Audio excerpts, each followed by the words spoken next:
Ackley, your depressing music is playing. It's depressing as hell. I know your life is crap, but don't ruin my mood. You fill this emotionless air with this sadness. Where are you, Ackley? Where are you? Lights out in this joint, man. I felt like I was gonna cry with the lights out. It's so dark and stuff. I felt like I was gonna touch my tears. Who is that one guy I met a long time ago? I was coming out of my mother's womb and he was crying right there like it was painful, huh? What do you know? Just to make his mother swoon at him, huh? Some guys, right? Some guys. I feel like retreating to a forest or some crap. No more phonies in particular there, you know what I mean? Yeah, it's just a preference. You know, some people like raspberries on pancakes. You don't ask them why they like raspberries on pancakes. They just do. You don't question it. I just like forest. What's the problem? What's the big deal? I would just like to go to a forest, you know? Live my life out like that. Holden, do you know who I am? What the hell? I was lonely. I never thought I'd be a schizophrenic. No, I'm the part of you that looks back and questions why you said certain things or did a particular thing in your past. You know who I am? What are you, a gypsy or something? No, I'm gonna ask you some questions why you said some things, okay? You said it was that kind of crazy afternoon, terrifically cold and no sun out or anything, and you felt like you were disappearing every time you crossed a road, on page 3 of your memoir. What do you mean by that? Do I have to answer? Do I have to play this game of yours? Well, I guess what I meant at the time was probably because of the whole atmosphere. You know, I just can't stand bad atmospheres. You know, if you hate spring vibes, you hate 1/4 of your entire life. You know, that's what I mean. But the sun was down and I was getting the hell out of the academic building, and that run when you feel like no one's watching you. Because no one was watching me. And at the same time feel like you've done something illegal. Because I've did so many schools. Another one just puts an end to the whole time I was there. The people I met felt temporary when it was permanent, and it made me feel detached even more. As you cross the road in the black of the night, what do you know? Like, that's what made me feel like I was disappearing from existence. The whole combination of it. Nice. And also on page 3 you said, I've left schools and places I didn't even know I was leaving them. I hate that. I don't care if it's a sad goodbye or a bad goodbye, but when I leave a place I like to know I'm leaving it. If you don't, you feel even worse. Why did you say this? I think that, to be all serious, is the most honest thing I've ever said. Throughout my life, I always felt like I was craving some attention because I don't get too much of it.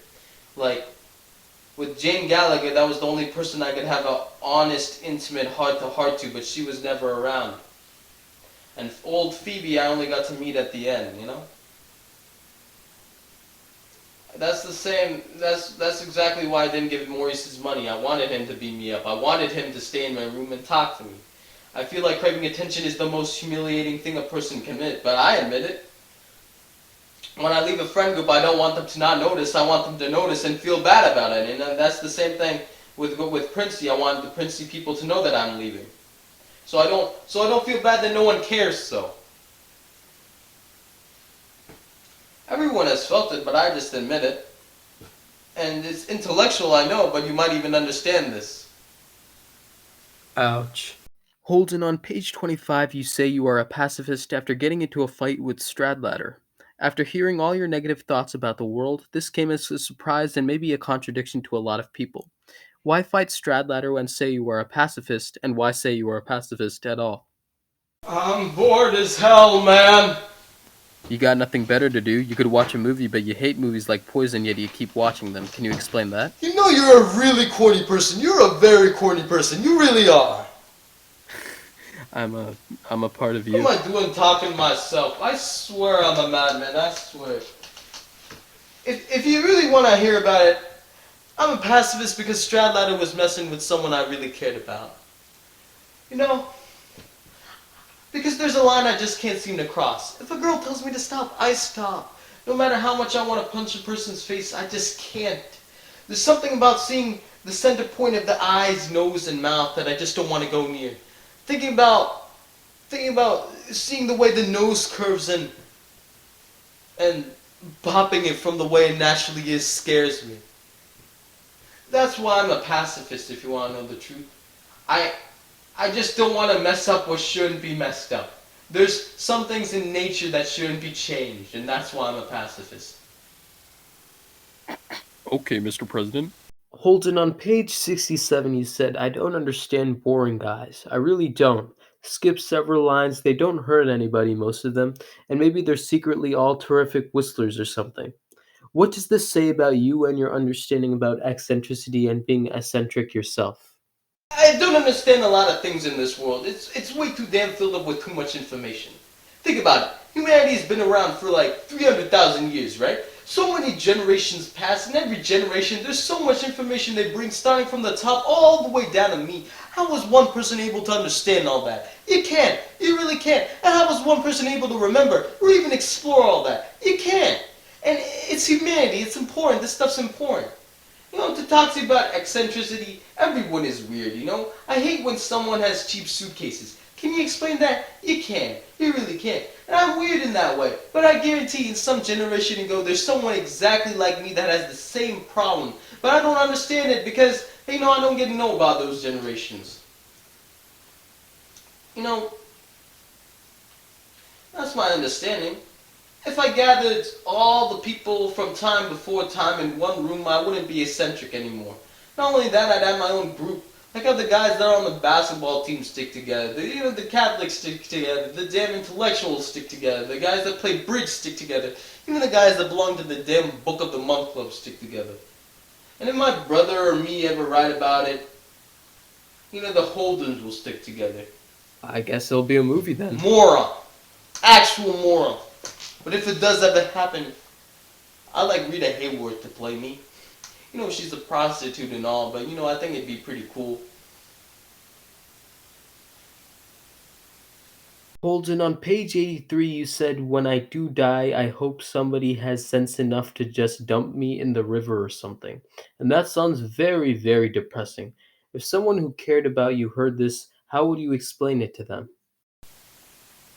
I'd say it's because, for some reason, death is a status people respect. But everybody dies. And when they're alive, they treat them like crap, but when they're dead, it's like the type of person you listen to with your head down, you know what I mean?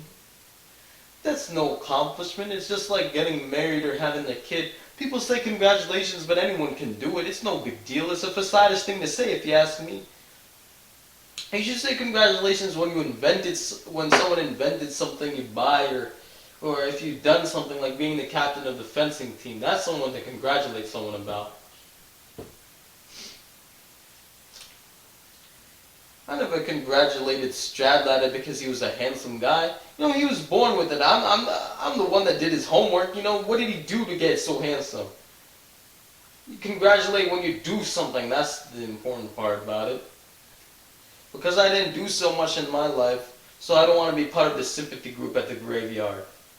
That's why I'd rather be dumped in a river. You know, make more sense, make more honest. At least in my scenario. You know, that's a bigger insult to me if I was ever put into a cemetery. People who care about me will remember me for what I've done.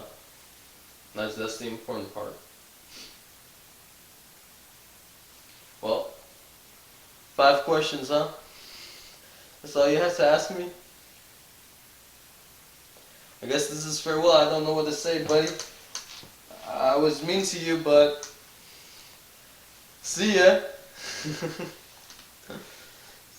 Sleep tight, you moron.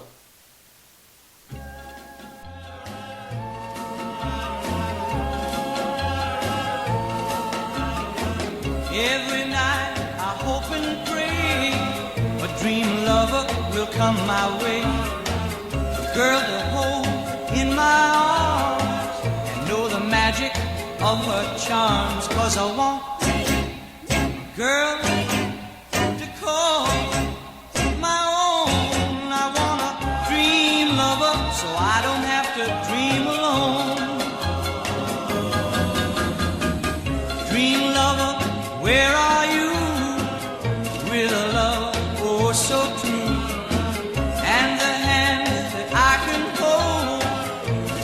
dear, as I grow